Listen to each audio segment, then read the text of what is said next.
they're missing and what they're losing with the suspension of Brian Elad, as we find Kishko adjusting in mid-air out of the T.Y. Tang assist, and Meyer Hoffer just having a problem getting up.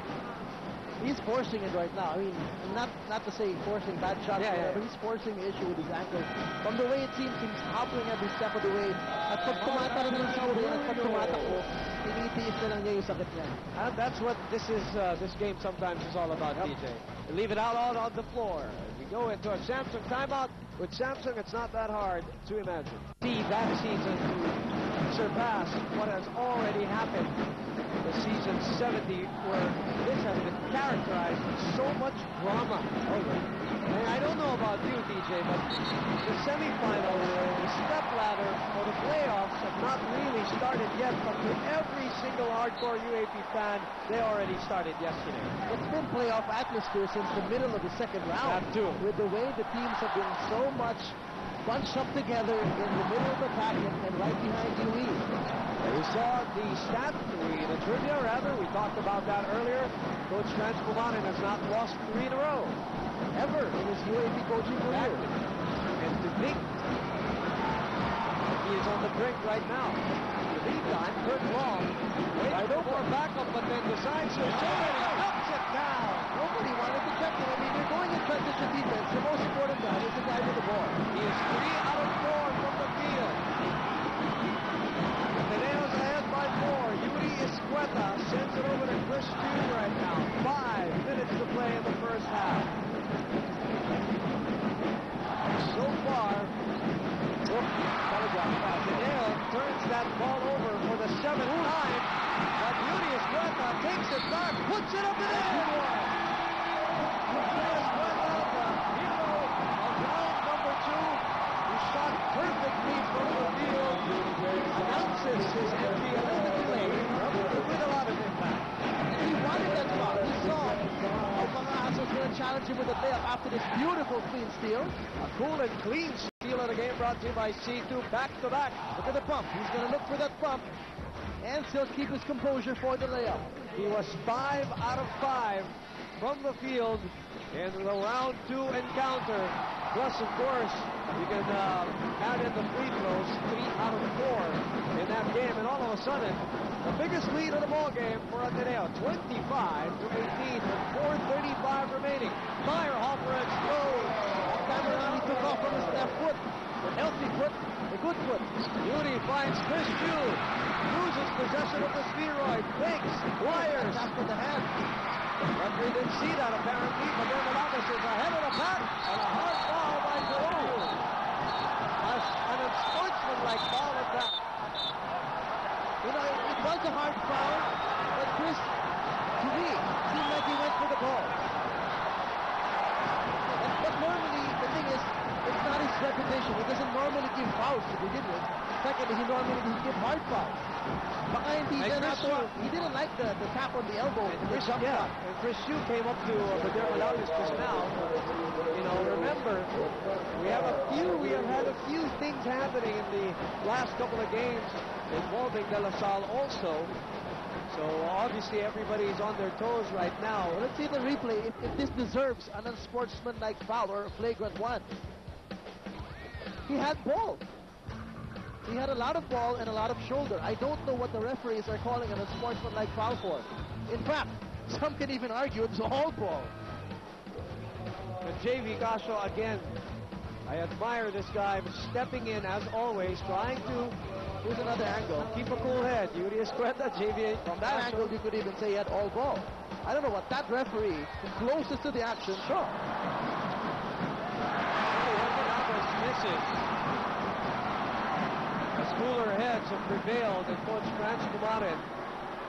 Coach Lasalto tries to beat advantage in 7 of the 8 years he has coached the Archers. An 87.5 clip for Coach Franz Pumanen to a twice to beat advantage. That's how high the percentage is for Coach Franz. And Chris Stew and Bader will renew their matchup. 25-20 is our score. They find Castro in the corner. Long following him around. D.Y. Tang open for the three. Steps in closer. Tang is short. And Meyerhofer puts it back in.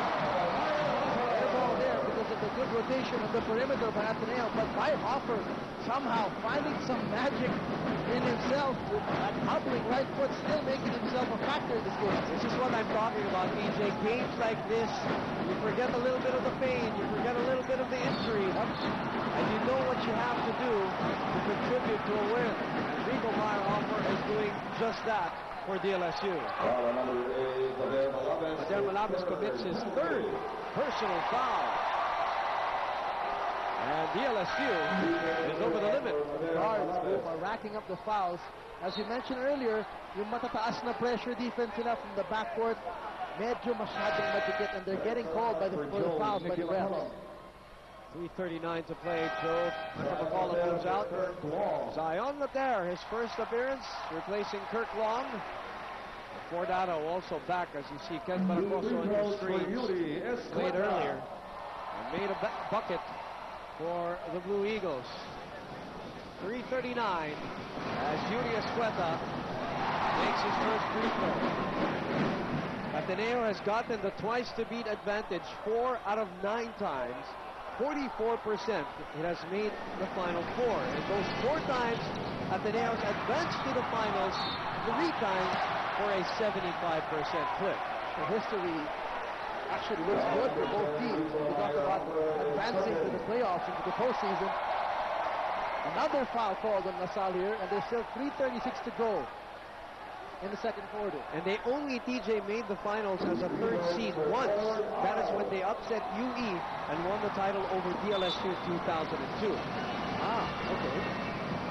But of course, they don't want to be a 3rd seed. No. And you know, I gotta say this, both these teams, they do not want to meet they don't UST. want to meet UST. In a one-game knockout, Exactly. pwede ba yung twice to beat advantage eh? Medyo aayawan pa nila yun. Pero in a one-game knockout, no way. UST is considered by many in the step-ladder format as the wild card The dangerous of the bunch. team. Yes. The dangerous team. And let's not forget the defending champions of the UAAP. 28-22, resounding win by UST over FPU yesterday. And a jam-packed and very noisy Araneta Coliseum that can only be matched by this crowd today for round number 3 of Ateneo LaSalle. D.Y. Tang out to Barua, struggle from the field, adjusts in midair. Move there, getting away from the double team, splitting it with that spin move, getting the floater to drop. So DLSU, with everything that has transpired, DJ, is only 4 points behind Ateneo. As BJ Barua, by the way, is 2 out of 5 from the field. Chu finding Otto from 16. Nothing there. Astro comes away with another rebound, his 4th of the ball game. Accelerates, puts it up. Everything but the shot for J.P. Castro. Chris Chu down to Fordado against B.J. Walsham. They're giving him the baseline. They take it. Salamat in traffic. Nothing there. Zion there out of nowhere is fouled by B.J. Walsham. Ateneo has had the benefit of some amazing offensive rebounds with some of their guys coming out of nowhere. You know, so far, Ateneo has not been very, very successful. Pretty good soft double teams. Medyo nagka-cat and mouse sila. May single coverage, but they have a guy under the basket just in case the postman of Ateneo spins baseline. Guys in blue are ahead by 4 as we go into the Samsung timeout. With Samsung, it's not that hard to imagine.